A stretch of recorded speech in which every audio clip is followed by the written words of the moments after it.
I'm ready to go live. I'm live. Welcome, everybody. This is Mark coming to you from Baker's Green Acres. I'm going to be your host tonight on the Anyone Can Farm Experience live chat, where we talk about some of the most riveting subjects known to society at this point. All right. So our topic tonight is going to be, what resources do you have already on your homestead? And this was brought to my attention. This topic was brought to my attention by Andy Zumwald. So Zumwald, get in here. Andy was a fellow member of the United States Air Force, and he got out a little after I did, but he could have been working for me, and I just thought it'd be really fun to call him into my office. Zumwald, get in here. It's just one of those names. I just really like to say it. But our sponsor tonight of this show is going to be Baker's Green Acres. So if you'd like to sponsor one of these shows, you can certainly call the farm and talk to Jill about it, and she can give you a special deal. And if we do mention your farm name or your business name, we will give a little commercial about what you do and things like that. And all proceeds from this will go right here to the schoolhouse fund. And we haven't seen that number move in a while, but that's okay.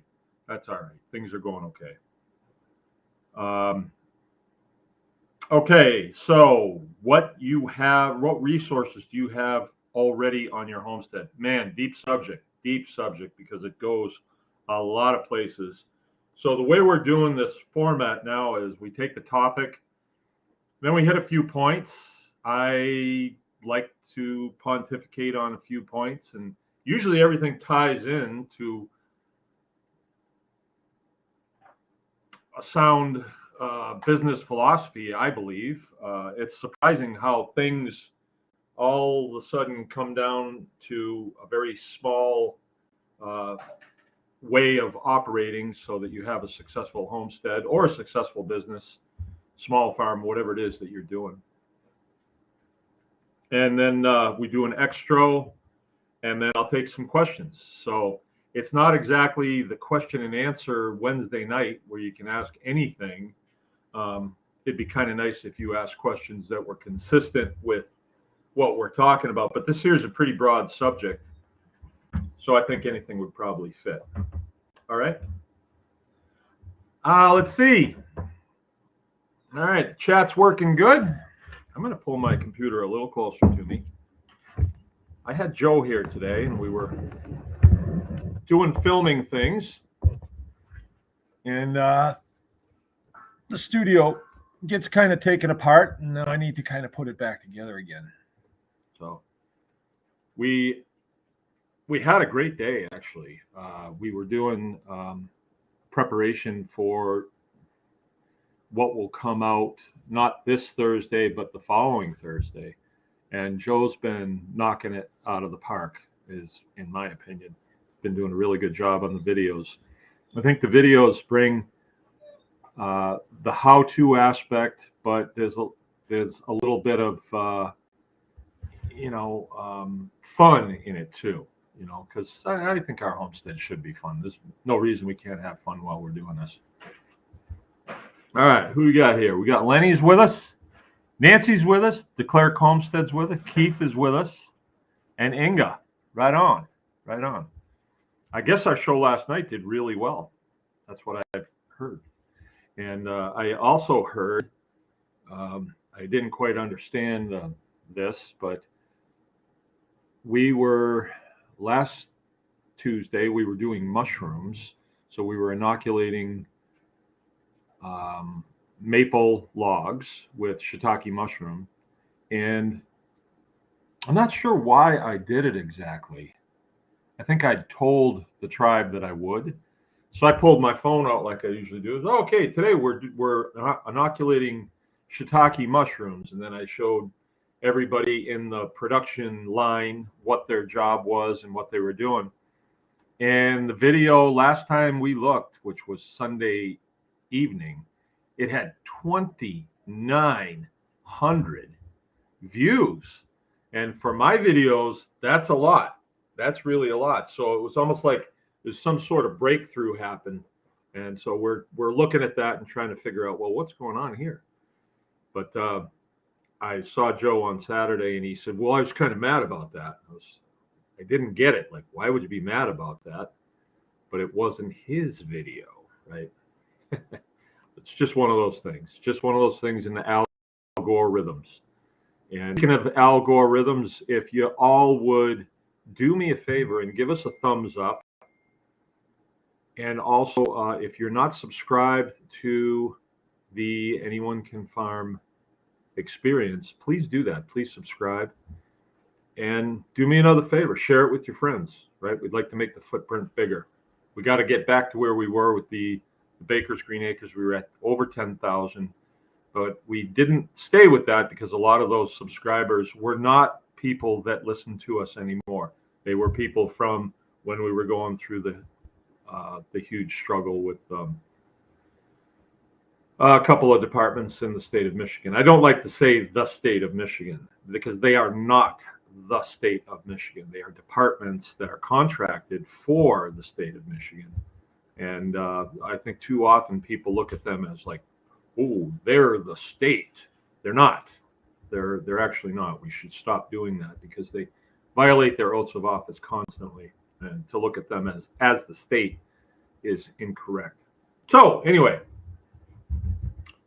before I get started, I wanted to tell you about something that I did. And I think it's pertinent. I do think it's pertinent. Here we are on a general purpose homestead. We have beef cows, we have dairy cows, we have pigs, we have laying chickens, we have broiler chickens. Let's see what else, and a few other things. We have a biochar operation. We're making biochar. That's turning into a real good thing.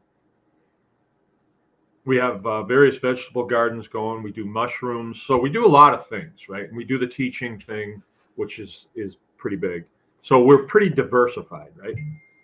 But one of the things that is tough on what we're doing as far as our livestock go is predation. When you have animals that come in and steal from you, it's really tough. It's probably more morale killer than anything else when you come really nice chickens just torn to shreds, and the animals that did it kind of get away.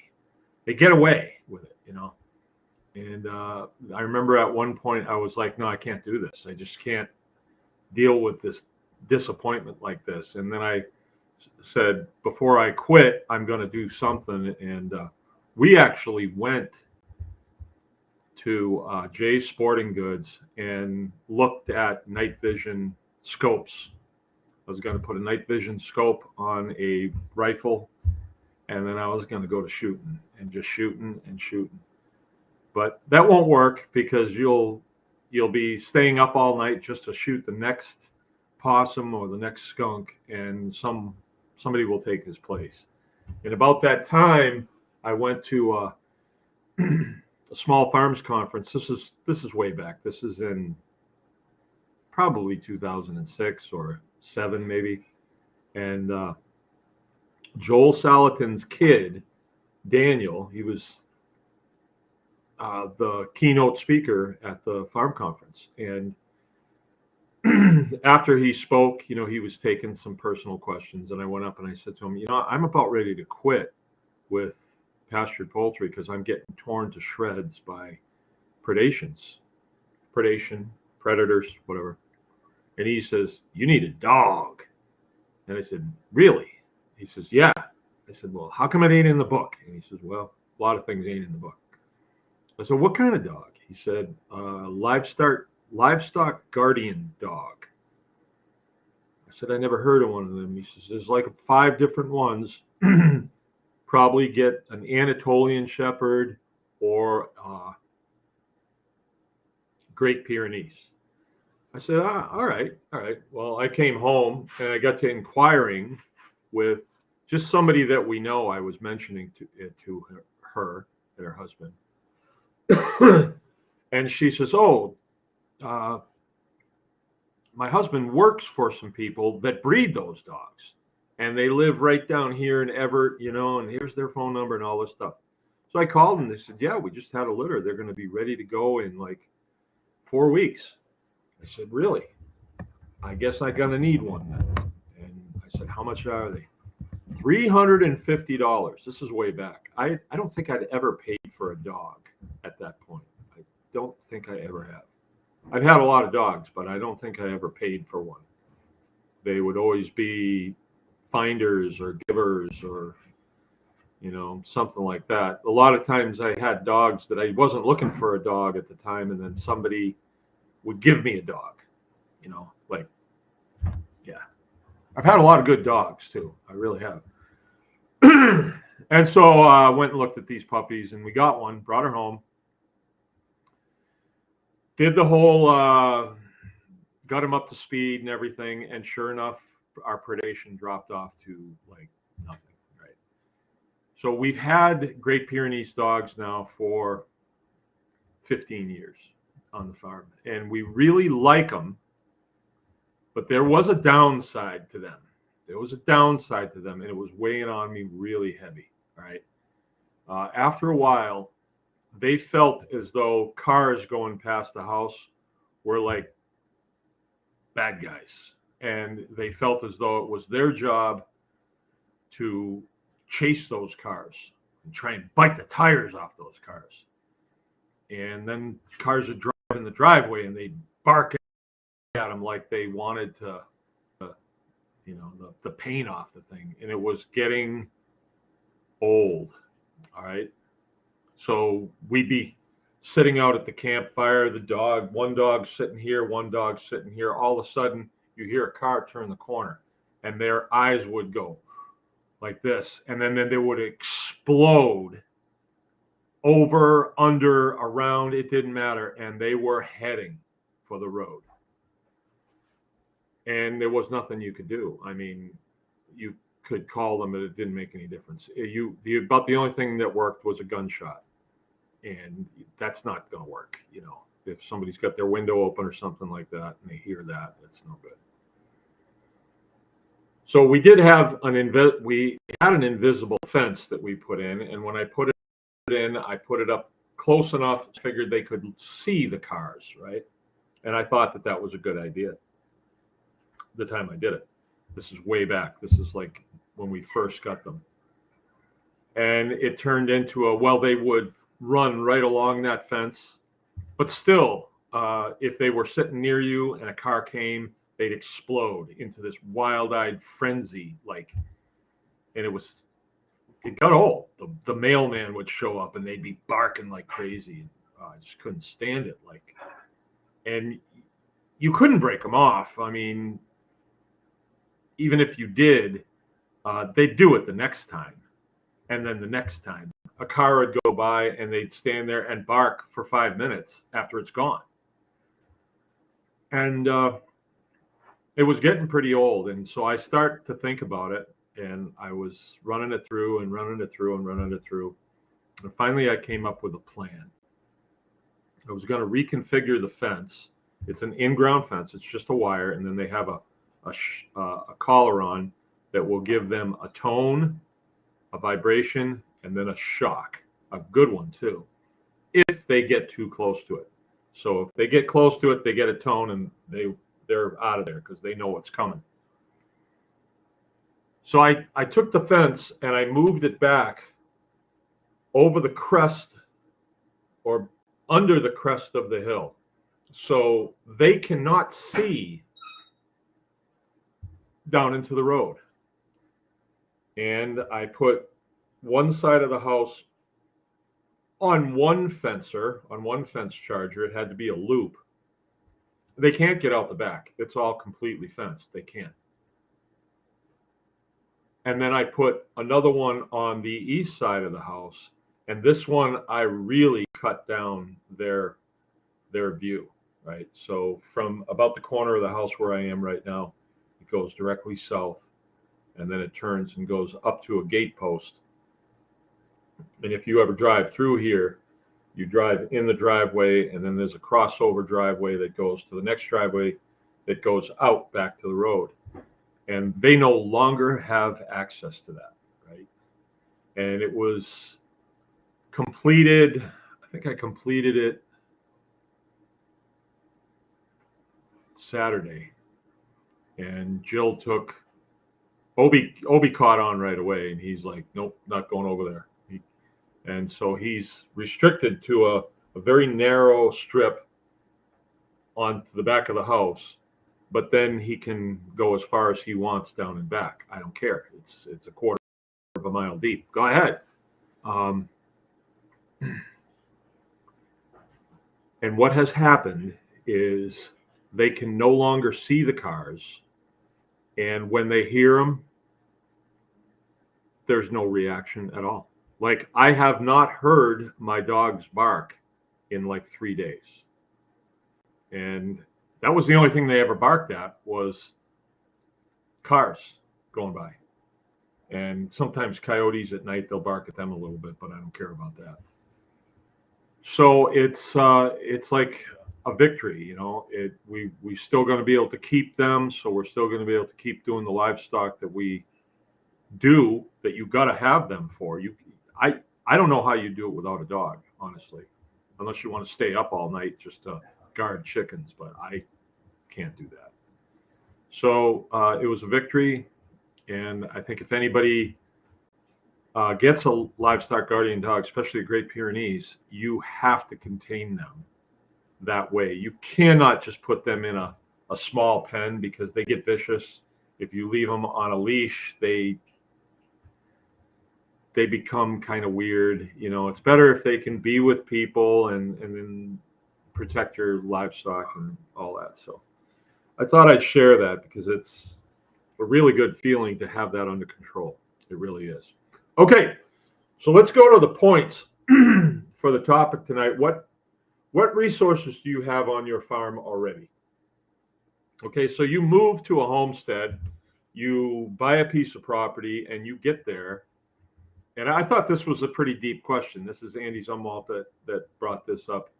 And I think he's helping me to think here. So, which I get. I understand that, and I like that.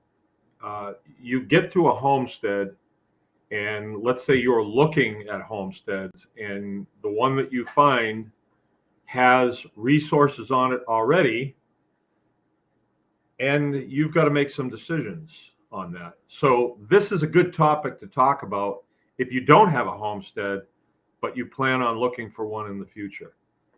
All right. So what are we talking about? Resources. Well, it could be there's a piece of property up here.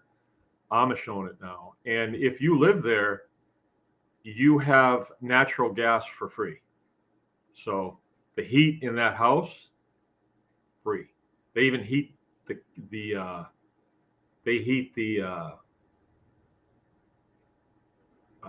garage, right? So that's a resource that's there. That's pretty neat, actually. If I had that, I think I could do something with that. Amish are pretty resourceful. So, but a lot of them have gone through that house. So I don't know. I guess they don't see it as such a big deal. Maybe they like their houses cold in the winter. I'm not sure. But I mean, if you had a greenhouse there that you could keep heated like that, I mean, that's a huge ticket item, you know, heat in a greenhouse. But if you had natural gas and it was free, and you know, you could probably go through quite a bit of it. Another, let's just talk resources here that can be on pieces of property when you buy them. All right, we got some people just come in. Justin came in, and Debbie Van Fossen came in. Right on. Debbie's been hitting me up with some pretty cool videos lately. A lot of cool stuff going on. Uh-oh. There we go. There we go. What other kind of resources could be on a piece of property? Okay, I'll give you an example of when I moved here. We have swamps on this property. Right off the bat, it's like, well, what am I going to do with that? Well, what grows in the swamps? Cedar trees, right? So we were able to, Lone Star's with us, right on. We were able to cut down a lot of the cedar trees, get the bark skinned off of them, and make fence posts out of them. Right? It's a huge savings. You know, if you have to buy corner posts, they can be $10 or $15. Probably now, I don't even know what they are now. I mean, it's been so long since I bought one. So that was a resource that was here. So when we got here and that resource was here, it's like, okay, if we need something to do, we can always be making fence posts. If somebody needs something to do, cut these trees down, measure them up to 6.5 feet, and cut them off and haul them up to the house, skin the bark off of them, make a pile with the bark, and we'll do something with them, right? So we had things to do. And at different times, different young men around here were on fence post duty where they just were dispatched down into the swamp with a chainsaw and a tape measure and a wagon behind the tractor. And that's what they did. And some of them that I can think of, they didn't mind that because they were kind of left alone. I didn't bother them once they did that. So that was that's an example of a resource. Another resource that was on this place was grass. Right, this farm had not been used for corn production like most other farms around here. It had just been left in grass, right? So they were hay fields, right? Just left alone like that. So that was a great resource. Let me think of some other resources that you'll see sometimes. There were some other resources that were here, actually. Where the butcher shop is now, there was a pile of pipes there. Pipes about this big. I think they were 3-inch pipes. They were out of the oil fields, and they were just sitting there. And I never did ask the old owner where they came from. I don't think that he brought them here. I think that they were brought in long before him because somebody did build some pipe corrals. And we still have some of them on the farm that, you know, were put together by, I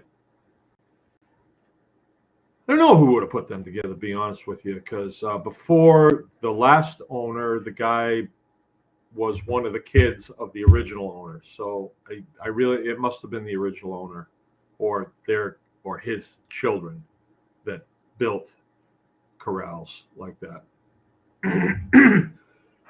Excuse me.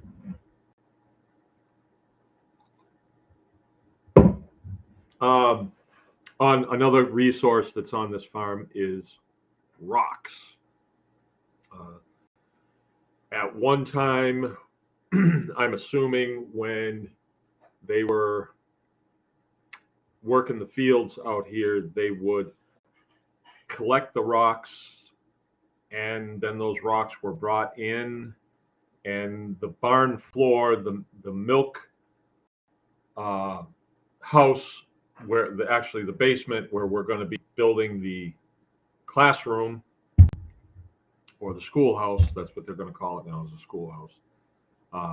There was not all that much concrete in there.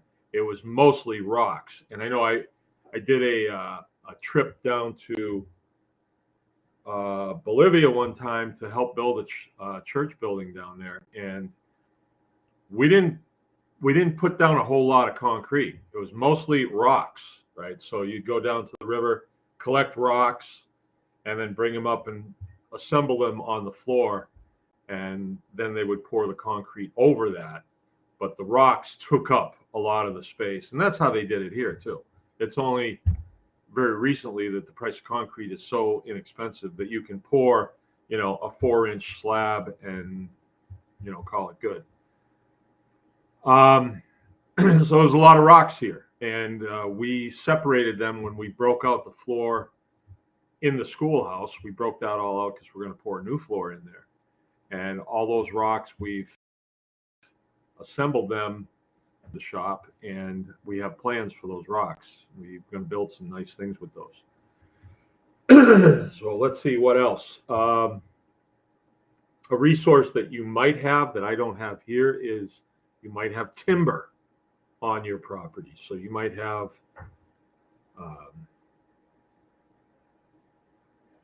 oak trees, you might have maple trees, you might have, white pines or red pines, something like that. Those resources can be machined, excuse me, so they can be sawn into lumber that you can use. Or possibly, if it's, say, oak trees, that's a great resource because oak trees drop acorns. Acorns feed pigs. Your average tree, I think they say an average tree is 12 inches across, will drop an average of 1 ton, so 2,000 pounds of acorns per year over a 10-year period. Those are some of the numbers that I've heard. Who knows? But I know they drop a lot, right? And acorns can be a nuisance, but if every time one of those things hit the ground, some pig utilizes those calories and makes fat and flesh, you've got money, literally, you've got money dropping out of the trees. And you really do.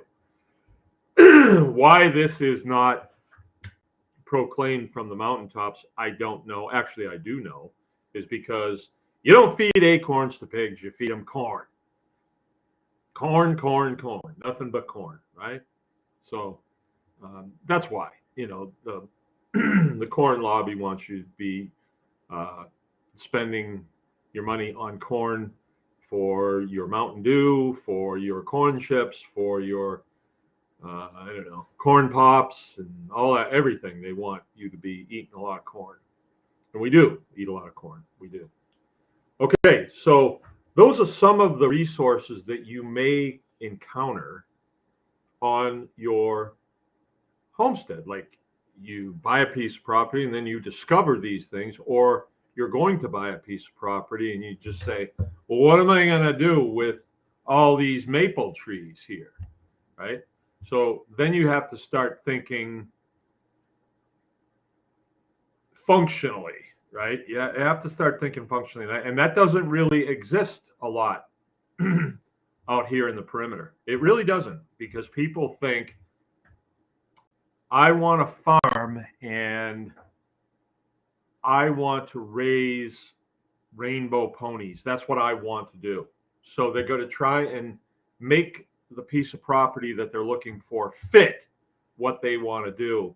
And if they find a piece of property that's covered with, beautiful maples, they say, well, I can't raise rainbow ponies on there, so this is no good. Too bad, because the house is nice and it's got a nice barn, but I don't want nothing to do with that.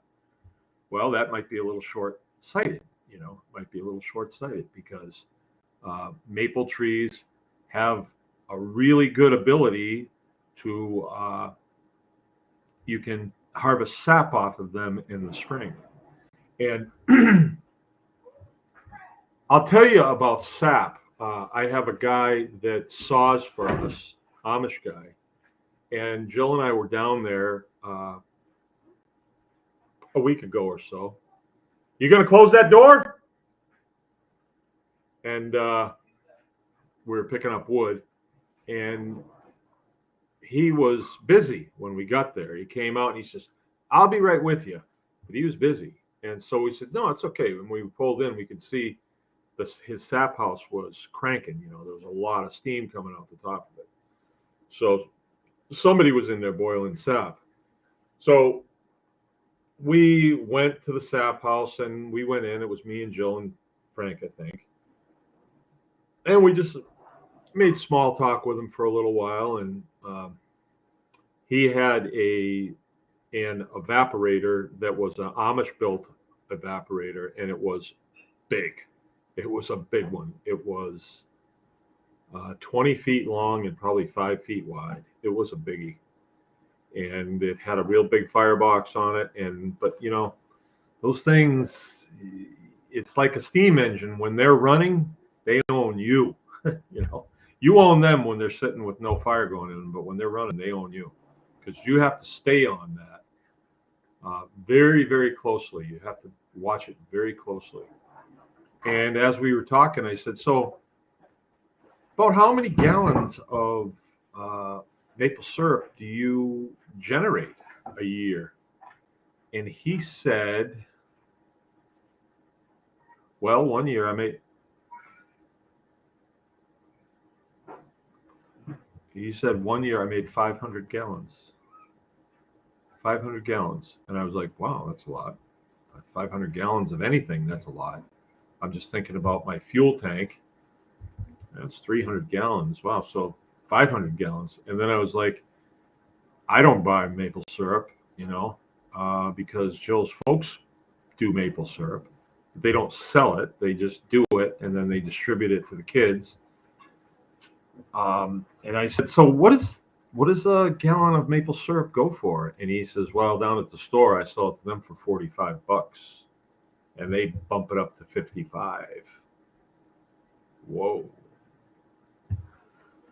So I quick, being a homeschool dad, I was quick to be able to do the calculation on that. And for a very short period of time, doing SAP, that's a chunk of change.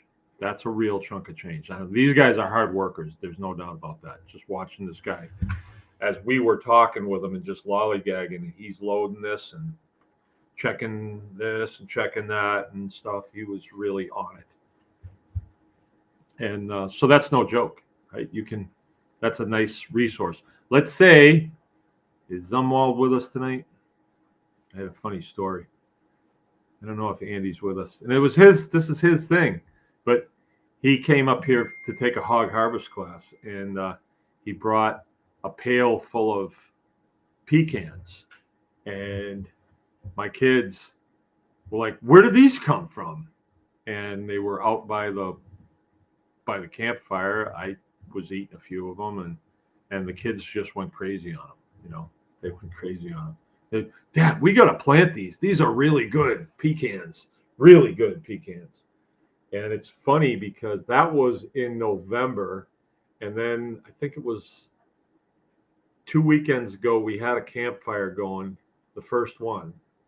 And the kids were sitting out there, and I see one of the kids eating pecans. I said, where'd you get those? They were right here on the ground. So somebody had spilled a couple there on the ground, and this kid picked them up and started eating them. So they're in a shell, All right. My next point, all right, don't forget that point. Some of the resources that can be on your farm. Some of, they're there.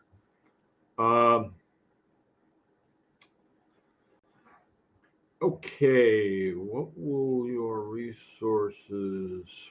Okay, now the next point is, what can you do?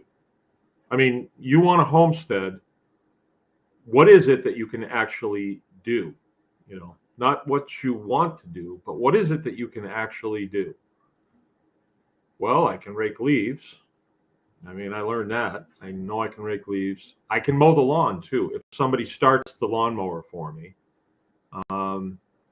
And so that's something that you really have to, that's a point that goes along with this topic. What resources are here? Oh, there's a D9 in the barn. Do you know how to drive a bulldozer? Well, no. Do you know how to start that bulldozer? No. Then it's not really a resource for you.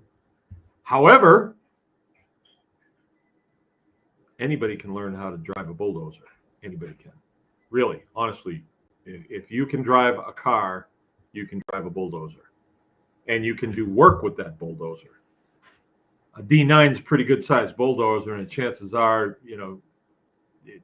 it's designed for specialized work, very, very big jobs. So that's probably not a great example. But let's say there was a wood chipper in the barn when you bought it. That piece of equipment came with the property. That's pretty common. My tractor was was part of the deal on this farm. And I had it running in a day, actually. Just had to charge the battery and started right up. Changed the oil, changed the hydraulic oil, and it's been running really well ever since. I had to do a few things to it, but so you really have to assess what you can do. So you move to a farm and there's this great big pile of trees that have been cut down or blew over in a storm. So it's a resource. Can you process them down, or like it's going to be an asset to you, or are you going to have to hire somebody to do that? Okay. So let's say it's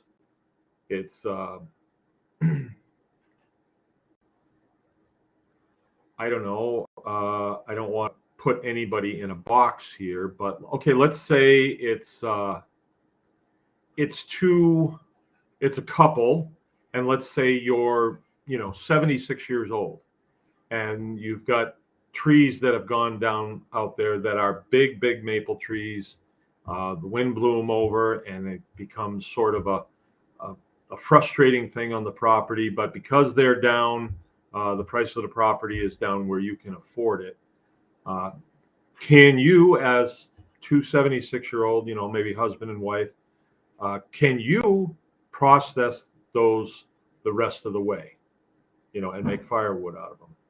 Hey, I know 76-year-olds that do that stuff. I know them. But are you one of those? And that's not that's not a skill that you pick up necessarily. I shouldn't say that. You can. If somebody shows you how to run a saw and you start at the small ends of the trees and start working your way up, I would say that there's a lot of it you could do. And I think it would be good for you too, to be doing that, and you could load it in a wagon or something behind the tractor, and you could get it to the house and get it split and stacked and all that stuff.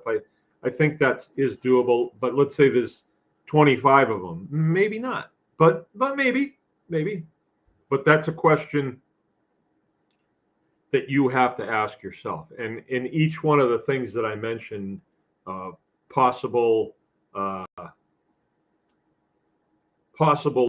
benefits or liabilities that are on the property, are you going to be able to meet the challenge, right? And you have to ask yourself that question about all of them. Big stack of pipes there. Can you fabricate things out of those pipes? Can you cut those? Can you weld them? Can you drill them? Right? So you have to ask yourself that question. Let's see. I was going to think of something else.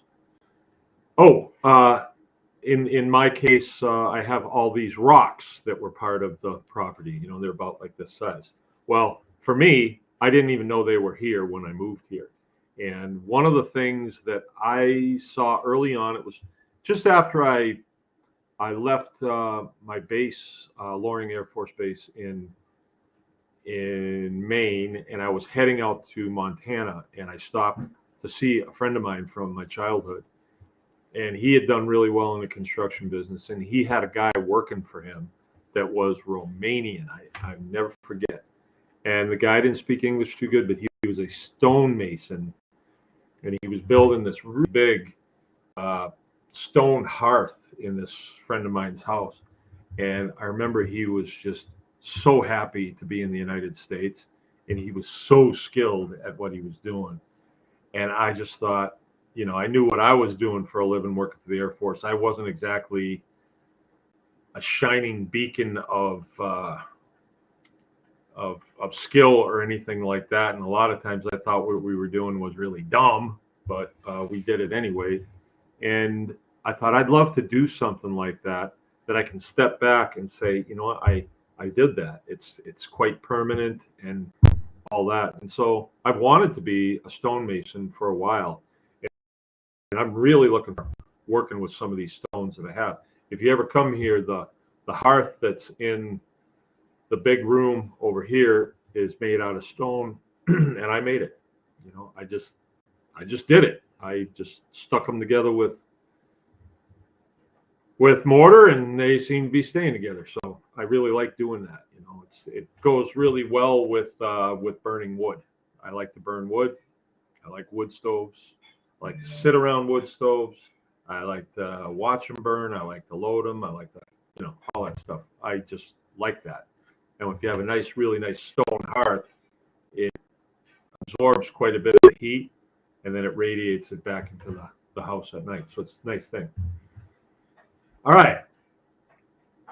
Then, okay, so what first point was, what do you want to do? What do you want to do on the farm? What do you want to do? Is it going to be dictated by the resources that are there, or are you just going to disregard the resources and do what you want to do? You got to make a decision. I don't think that that's a good one. I think that if you have resources there, you ought to think, well, I didn't really want to do sap, but hey, if I can create 500 gallons of maple syrup and I can sell it at $50 a gallon, cha-ching, I'm going to do that because that's going to enable me to stay on this property. It doesn't happen, you know, it doesn't happen because you will it to happen. In my case, I had a lot of grass here. So, well, I could have ripped it all up and put it in corn, but I didn't know anything about that either. I'd never run a haybine in my life. I'd driven tractors, just a limited amount of tractors. I'd never baled a single bale of hay in my life. I'd never raked hay in my life. And when I got here, I was driving along and I saw some hay equipment for sale, and I stopped and talked to the guy, and the guy was pretty drunk, but he sold it to me, and I used it the first year, and then I traded it on some better stuff, like way better stuff. And then that I wound up not being able to afford because of some legal things. And so now I have some older stuff that I can afford, but it still does a good job. Still does a good job. And one of the resources I have here is grass. So then with that resource, I have to say, well, what can I do with it? I could cut it and sell it, and, you know, get $40 or $50 a bale for it. My bales don't look that good because my equipment's kind of old, so I don't like to do that anyway. I don't like selling hay. I like to run it through cows and then process the cows, and my hamburger looks great. And then I get to keep the manure. So I like to take it to the next level, the next step.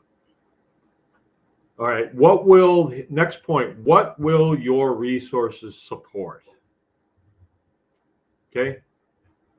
I mean, your resources means the stuff that's on the homestead, you know, the grass, the trees, maybe you can do some strip mining out there, you know, maybe you've got gold on the property that they didn't tell you about. Maybe you've got, you know, you can drill for oil or something like that on the property. Who knows? There's a lot of different things like that. But you go back to the first point, and it's what do you want to do? And you look at the point number 3, and what will your resources support? Shouldn't your wants start to give way to what you have and what you can do? You know, like you buy a piece of property and it's got you know, hay fields on it, and you say, well, yeah, but I don't want to do hay. I don't want to do hay. So I'm going to tear up all the hay fields and I'm going to plant maple seedlings because someday I want to have a sugar shack and I want to make maple syrup. Well, okay. But that's a foolish decision, right? Because the maple trees aren't going to be big enough for you to tap until like close to the end of your life, or if not at all.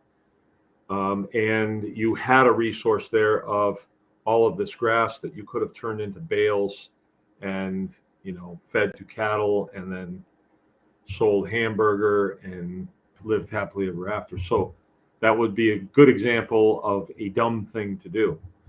But people do that all the time, the dumb things. I mean, not necessarily that particular dumb thing, but other dumb things. Okay. So then, what is it that would bridge the gap between what you have and what you want to do? What bridges the gap? Here we are right back to it. Skills. Like when I moved here, I didn't know how to do hay. I'd never done it before. And I kind of thought there'd be people around here that would say, you don't want to do that. But that's not the case. People around here were kind of like, they figured I knew what I was doing, I guess. But the people that knew that I didn't know what I was doing, they were busy. So I was basically on my own. And, I just did it. And I have that skill set now. I'm pretty good at doing hay right now, I guess. I've got a nice barn full of hay and they're nice bales, and my cows like me pretty good and they think that I did a good job. So you you look at a farm and it has let's just stay with maple trees, beautiful maple trees, and you had your heart set on grazing cattle, but there is nothing there, but it's got a house that's nice and it's in a place where you want to live, and there's a country store there, and are you going to be able to shift your focus? Are you going to be able to do that? I think that would be a good thing. That would be a good trait to be able to do. Well, I wanted to raise cattle, but I can't. Not the way I wanted to. I can still raise some, but it just won't be the way I wanted to do it. Okay, well, I'm going to make good money on syrup and maybe run a car repair business out of there and something like that to make things go. Is it what I had my heart set on? No, but I'll learn to like to do this too.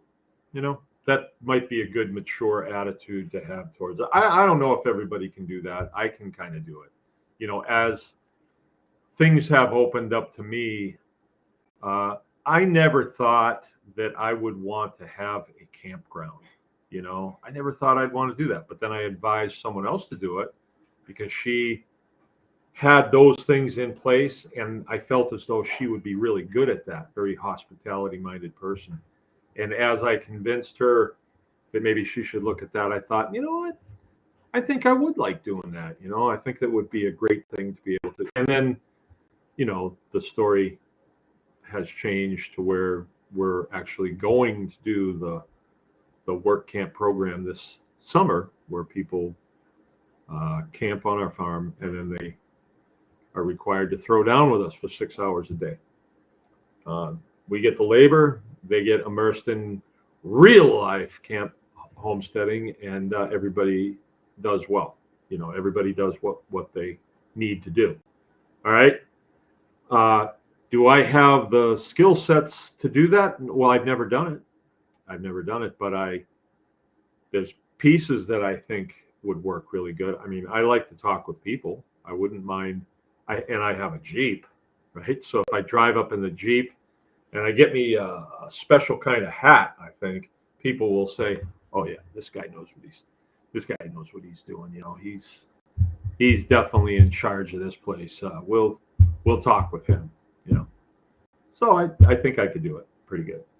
I think it'd be fun. All right, that's the last point that I have on here. Now, if other people have other points of view on that, by all means, let's hear them. Let's talk about them. And I'm going to go back and read things here and see if anybody has any input on that.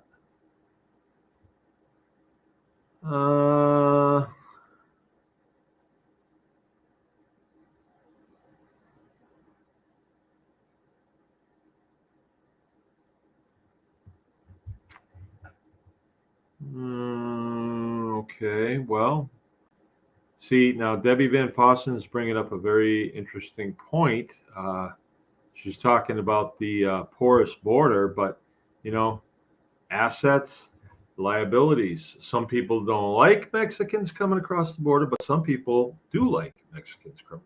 So it depends on your point of view. You know, if you have a watermelon farm over in, let's say, Florida, and you need people to harvest the watermelons, you want that border wall taken down because you need more Mexicans to help you with your watermelons. So, point of view. 20,000 gallons of sap to make that 500 gallons. I wonder how many trees that would be, Justin. This guy's got 80 acres. He's got, you know, a real small pasture on it, and he makes his money sawing wood, right? You know, when we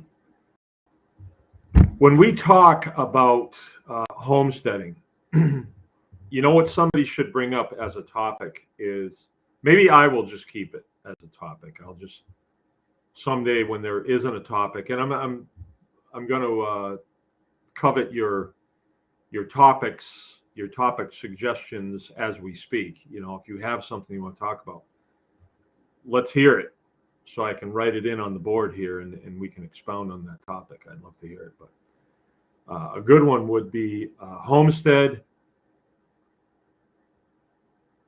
hustles. Homestead hustles. That would be a good video. So I don't know what you guys think I do, but I do a lot of different little things, and none of them is the be all and the end all.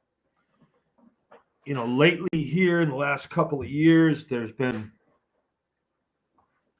more and more interest in learning how to do the things we do. And so we're doing these classes. And so there again, it's like, I never came here saying, well, I want to do classes. I want to teach people how to farm. Well, I didn't even know what I was doing at first, you know. So until you get the credibility to teach, it's like, get out of here. I don't want to hear what you have to say. Why? Who cares what you say? You know, you haven't even been doing this very long. So so that wasn't really what I wanted to do when I came here. I mean, that was not my thought process. Oh, I'm going to learn how to farm and then show other people how to do it. That was not what I actually, when I came here, I thought we were going to have a home for wayward young men. That was what I thought. But the wayward young men that you encounter in the civilian community, you don't want them around your kids.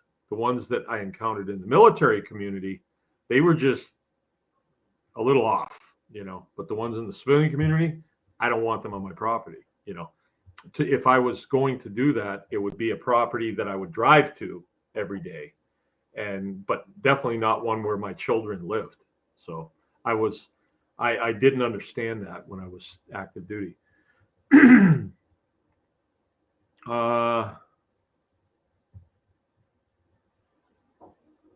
Homestead side hustles. There's lots and lots of things.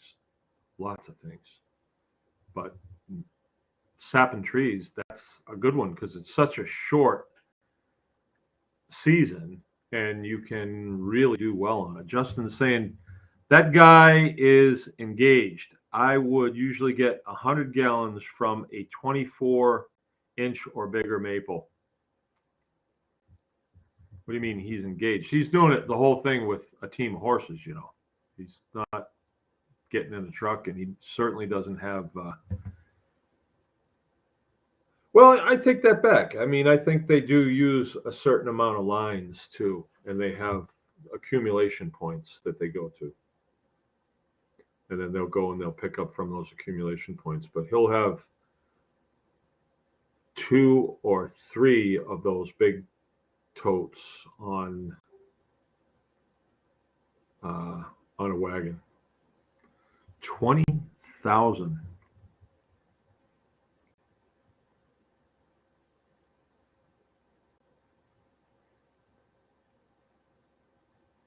Okay. Debbie's saying wood chips for compost, bedding, mulch, and more. Yep, for sure. Coastal. Neighbors can be a resource or a pain in the butt, depending on the situation. Yeah, that's true. That's true.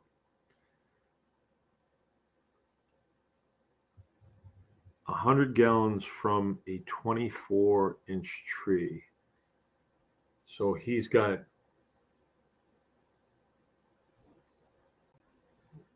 a lot of trees. He's definitely in Maple City. Yeah. Hmm.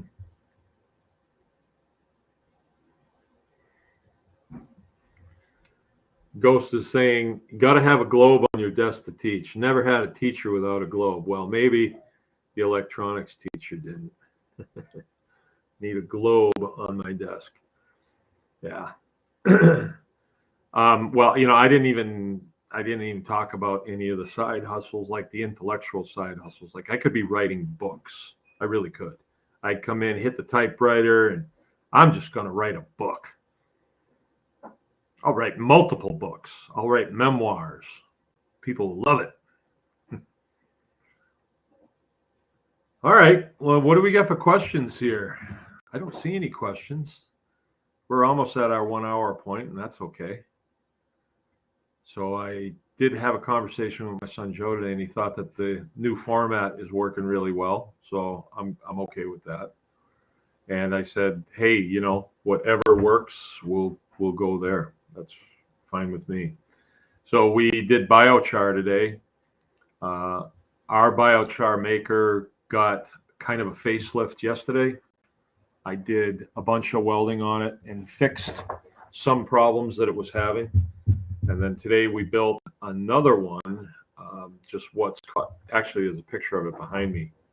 And that was part of the video work that we did today. I was given an explanation on the one that we built. It's actually called a 50-30 is what they normally call them.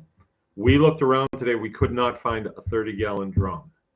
So we did find a 15-gallon drum, and it was a little shorter and a little skinnier than we wanted, but it actually worked very good.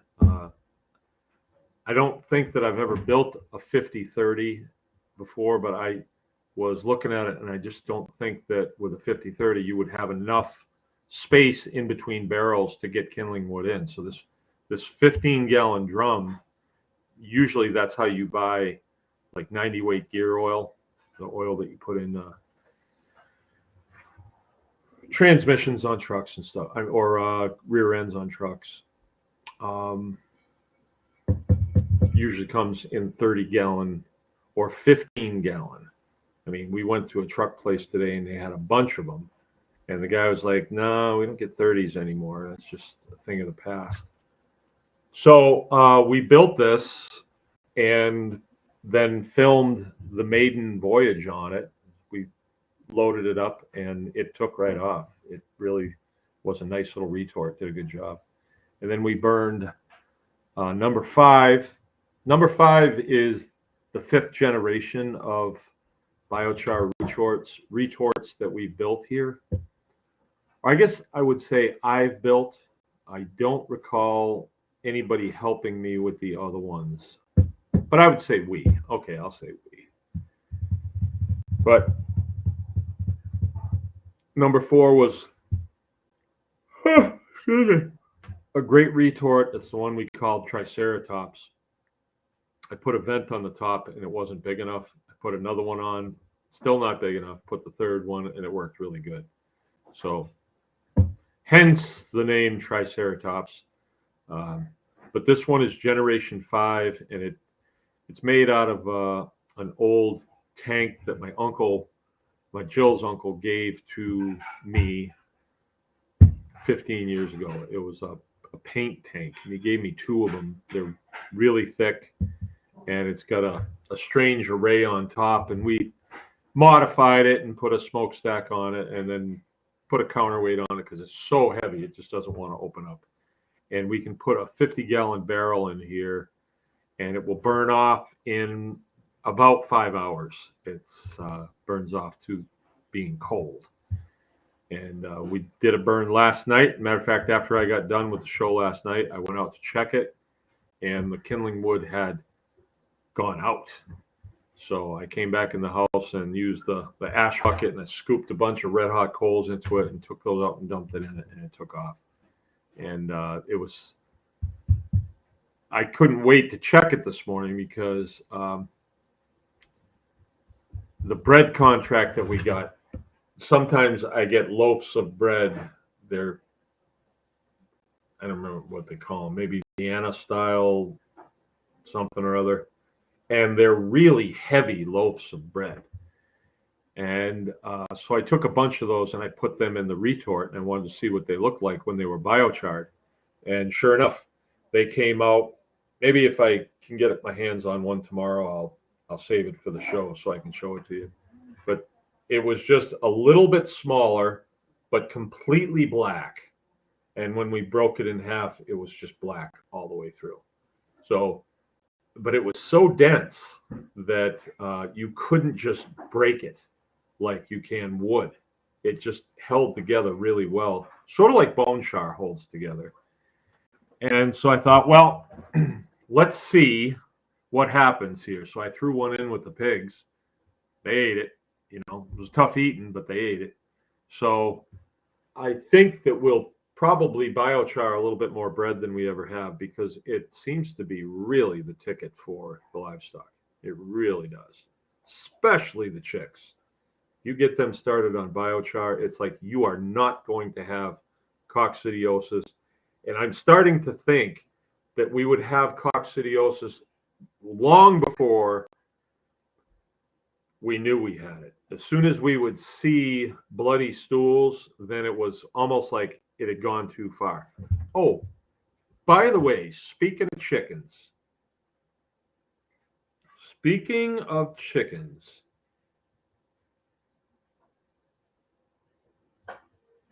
I've got something to show you guys. Let's see. Where am I going to find this? Okay, I forwarded it to my lovely wife. So what's her name? Jill. Oh, wait a minute. Is that how you do that? Ah, the pressure's on. I'm not going to be able to find it.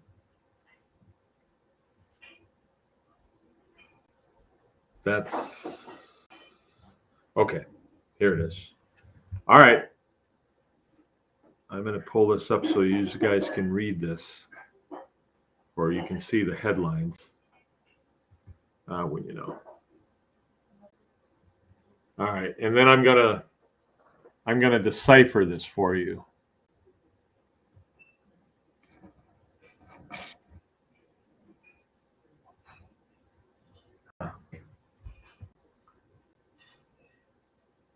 Okay, there it is.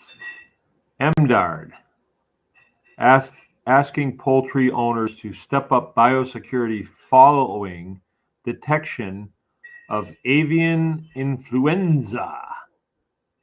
MDARD is the acronym for Michigan Department of Agriculture and Rural Development, whatever that means, right? Like they had to add letters on because they wanted to give jobs to their friends, right? So they had to add letters onto it to make it a little bit bigger.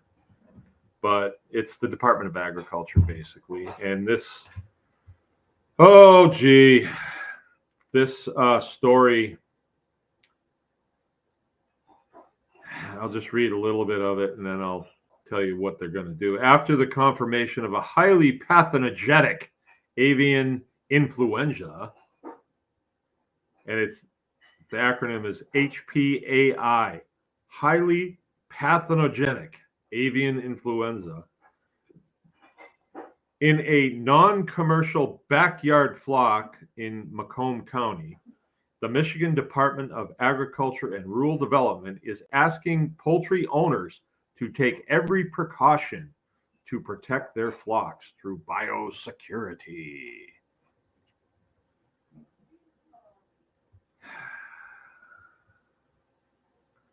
They're calling on all Karens to turn in their neighbors. um, so you wonder where it's going. I mean, where does everything else go that they break it to you that way? Well, we're asking you to voluntarily uh, do the right thing, be responsible. But if you don't do anything, oh, you're an irresponsible little jerk, and it's your fault that Chris Rock got slapped in the face the other night at the Academy Awards. It's your fault because you won't do biosecurity measures. Oh, what is that? Right? And who's checking on me to make sure I do biosecurity measures? They think that we should like wear one set of boots out to take care of our chickens. Oh, by the way, pastured poultry, that's out of the question. They want all chickens to be inside, right? Where they can be controlled because after all, highly pathogenic avian influenza, if a sparrow flies in and touches beaks with one of my chickens, they could pass the highly pathogenic avian influenza from one sparrow to one chicken, and the whole chicken flock could get sick. And then they could spread it to the blue jays, and then the blue jays could spread it to the wild geese. And before you know it, the geese are probably going to be spreading it to the deer. The deer, when we shoot the deer and eat them, then you've got highly pathogenic avian influenza going in you. You know, that's where they're going to go with this, of course. I mean, why would they waste the ink if they haven't come up with a problem, right? And you read this, and a lot of weak-minded people will read this, and they'll be like, the neighbor down the street has chickens. Oh no, this is going to be the Wu flu all over again. Can people catch this? No, you can't, but I bet I could. I bet I could. I don't want to catch the highly pathogenic avian influenza. I'm going to call them. And they leave their number at the end of the article. They leave their number. If you think that your chickens might have the highly pathogenic avian influenza, please call us. We'll send a team out right away. Or if your neighbor down the street has them and they're irresponsible anyway, they probably got Trump signs out in front of their house, call on them. Yeah, we should. You know that's where they're going. Like they don't have anything to do. So they're going to create a problem and then they're going to deal with the problem, right? They've done the same thing with so many things. And the weak minded people of Michigan will be like, they'll show up at their house and, hey, we're just in the neighborhood. We hear you have chickens. We'd like to do a PCR test on them. It only takes a minute and we'll be on our way. And people will be like, ooh, official people. Okay. Info you.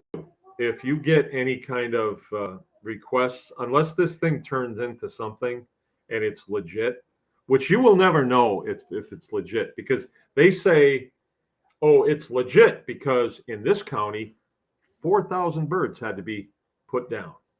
So that makes it legit. My question is, prove to me that they had it. Because this is the same Department of Agriculture that said,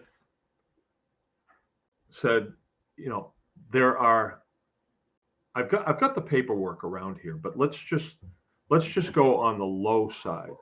They said that there are between 5 and 10,000 feral swine running around in the state of Michigan.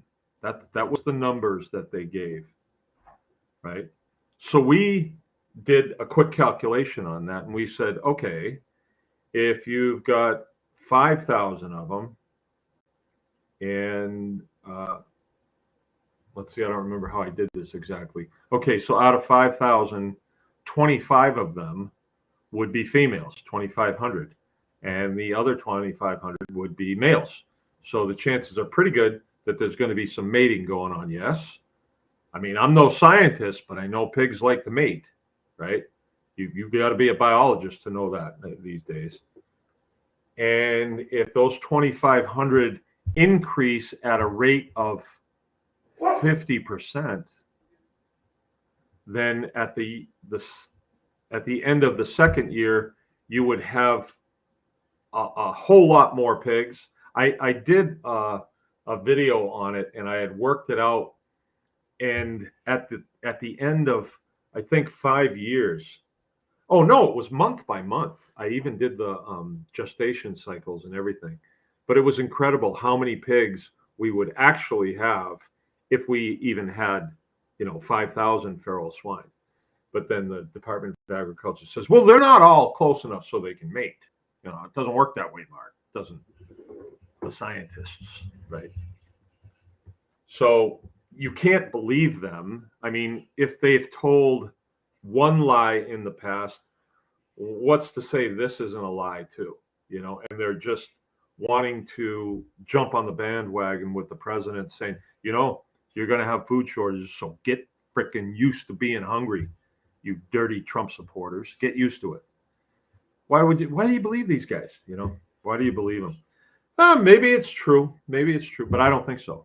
And I'm not going to jump to the conclusion that it's true with these dirty dogs. Not going to happen. Oh, you're so hard on them, Mark. The poor people. My uncle worked for them, and he's a good guy. Yeah, until he's not. Okay.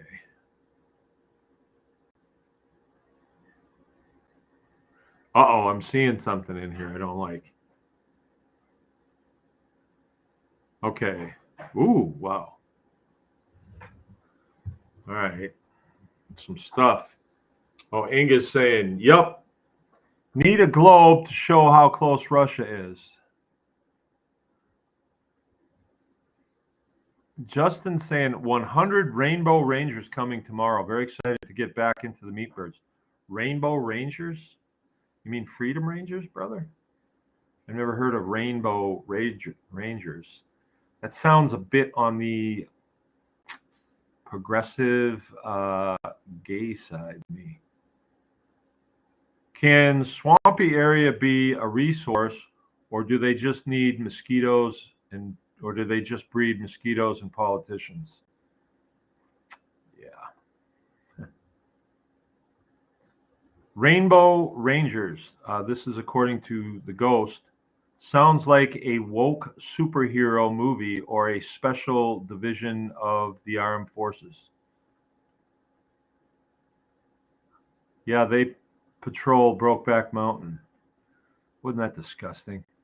I didn't watch it, but I mean, just the thought of it, like, ugh, who would want to watch two dudes kissing, right? Guess we need to break out those mini masks for the chickens with a 12 inches apart rule. Of course, the blue dots on the floor need to follow with the birds so it can be in compliance. Yeah. Justin might have trouble breeding them. Not judging.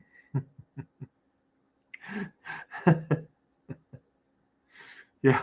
I had a question. What if you have two male pigs, but they only want to jump on other males? Or let's say you have one boar, but he only wants to jump on other boars. What do you do? What do you do with him?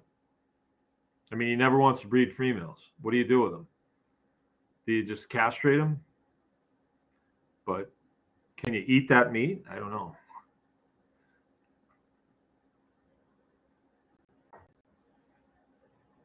All right, Debbie saying, hey, Inga, please let the kids know I pray to be back up this summer. Would love to help. Oh, the kids. All right. Well, Debbie was over at Crystal and Lee's place. She helped process birds over there with them. Rainbow Rangers are a meat bird Meyer sells in Ohio. Huh. Probably the same as Freedom Rangers. Well, there's a big difference between rainbow and freedom.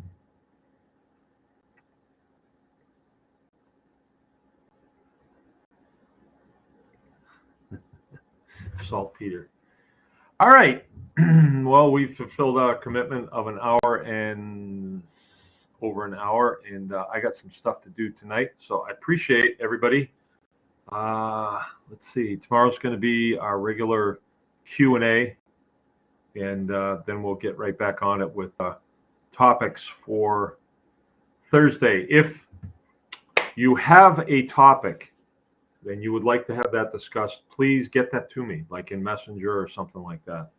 And if you want it to be, incognito, if you don't want to, just tell me not to mention your name, and I'll extort money out of you to not mention your name, maybe. The 16th of April is going to be our seed exchange. The 3rd is going to be the day we go to Valley Varkin Farm and pick up our new stud machine, our new Great Pyrenees Anatolian. We're going a slightly different route this time with a mix, Pyrenees Anatolian mix for our Great Pyrenees dogs, right? Okay, and then after that we have the Tribe Day. It's going to be on the 9th of July. All right, I'm going to get going. Hey, Hildy, how you doing? Good night, everybody. We will see you tomorrow.